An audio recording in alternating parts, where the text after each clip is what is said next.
Saudara, rapat paripurna DPR mengesahkan revisi Undang-Undang Nomor 30 Tahun 2002 tentang Komisi Pemberantasan Korupsi.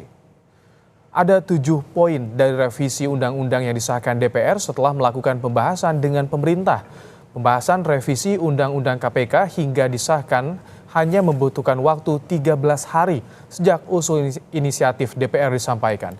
Rapat paripurna pengesahan revisi Undang-Undang KPK dihadiri oleh 289 orang dari 560 jumlah anggota DPR. Assalamualaikum warahmatullahi wabarakatuh. Nama saya Nikma Wardani dari Sosiologi B 2018. Saya ingin memaparkan isi dari Jurnal Cakrawala Hukum tentang Politik Hukum Revisi Undang-Undang KPK yang melemahkan pemberantasan korupsi karya Yulianto 2020. Permasalahan dalam revisi undang-undang ini adalah undang-undang ini dinilai lebih melemahkan KPK dan berpihak kepada pelaku korupsi.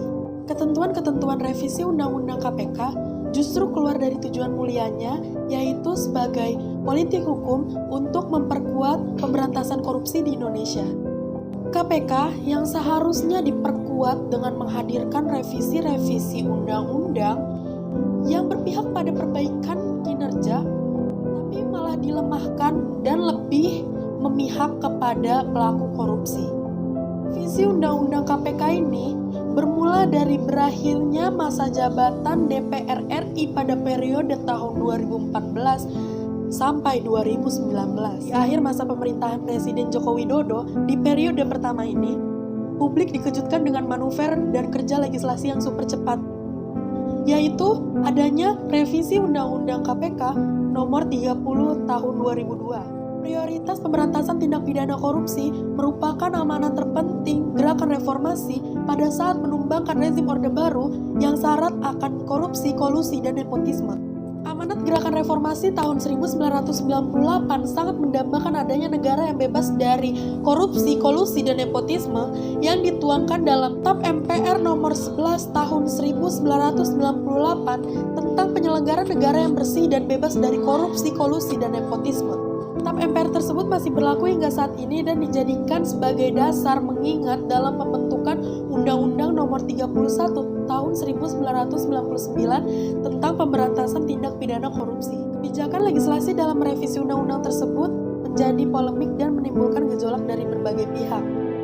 Masyarakat, praktisi, dan akademisi melihat revisi undang-undang tersebut sangat terburu-buru, dibahas pada waktu yang tidak tepat karena masa jabatan anggota DPR akan berakhir pada 30 September tahun 2019 dan secara substansi perubahan undang-undang tersebut justru akan menimbulkan permasalahan baru di masa yang akan datang, khususnya terkait dengan pemberantasan tindak pidana korupsi.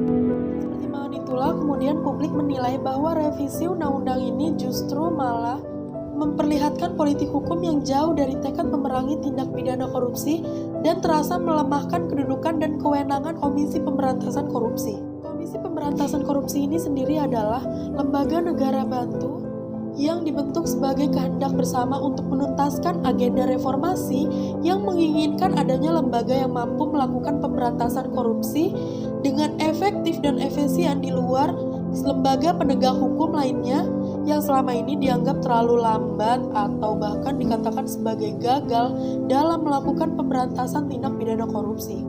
Febri Diansyah, kehadiran lembaga anti korupsi di Indonesia ternyata tidak berjalan mulus. Beberapa catatan dalam revisi Undang-Undang KPK sangat melemahkan agenda pemberantasan korupsi, yaitu satu, kelembagaan KPK yang berubah semula dari lembaga negara yang independen kemudian menjadi lembaga negara dalam rumpun eksekutif. Yang kedua, pembentukan Dewan Pengawas yang memiliki hak khusus. Yang ketiga, KPK dapat mengeluarkan surat perintah penghentian penyidikan atau SP3. Yang keempat, KPK tidak dapat membuka kantor perwakilan. Yang kelima, pegawai KPK menjadi aparatur sipil negara atau ASN. Yang keenam, keterbatasan KPK dalam mengangkat sumber penyidik yang independen. Yang ketujuh, tingkat penyelidikan, KPK tidak dapat lagi melarang seseorang keluar negeri. Yang kedelapan, kedudukan pimpinan bukan lagi sebagai penyidik dan penuntut umum. Itulah dia catatan dari revisi undang-undang yang ditenggarai sangat melemahkan agenda pemberantasan korupsi di Indonesia. Lalu bagaimana dampak dari lemahnya fungsi KPK ini? mantan Komisi Pemberantasan Korupsi Muhammad Yasin menyebutkan bahwa lembaga anti rasuah bakal tidak berdaya bila terjadi korupsi dalam penyaluran dana bantuan terkait COVID-19.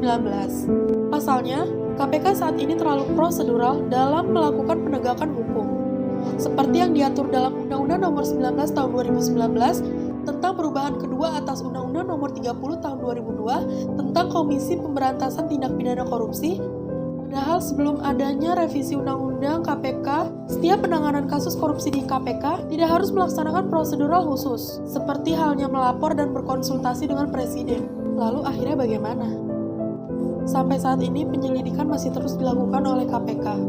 Semoga kasus ini dapat segera diusut dan dapat segera dituntaskan oleh KPK, dan pelaku tindak pidana korupsi akan mendapat hukuman yang setimpal atas perbuatannya. Sekian dari saya, wabillahi taufiq walhidayah, wassalamualaikum warahmatullahi wabarakatuh. Disangkakan melanggar pasal 12 huruf A atau pasal 12 huruf B atau pasal 11 Undang-Undang 31 1999 tentang pemberantasan tindak pidana korupsi, sebagaimana telah diubah dengan Undang-Undang Nomor 20 Tahun 2020 atas perubahan Undang-Undang 31 1999 tentang pemberantasan tindak pidana korupsi, yaitu pasal 55 ayat 1 ke 1 KUHP.